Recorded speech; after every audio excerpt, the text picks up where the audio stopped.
గ్రామంలో నూతన మసీద్ని ప్రారంభించి ప్రత్యేక ప్రార్థనలో పాల్గొన్న ఎమ్మెల్యే యశస్విని రెడ్డి.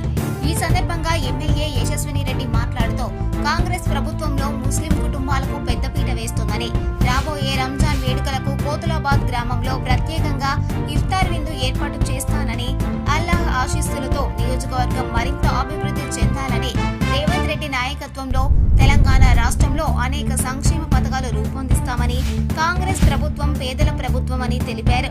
ఈ కార్యక్రమంలో మండల ముఖ్య నాయకులు, ముస్లిం మత పెద్దలు, గ్రామస్తులు, యువకులు తదితరులు పాల్గొన్నారు.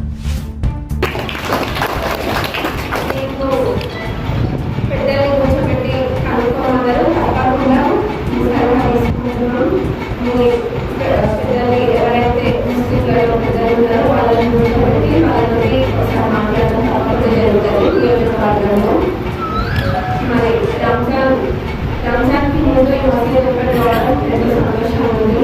వాళ్ళకి ఎంతో ఉపయోగపడుతుంది. మరి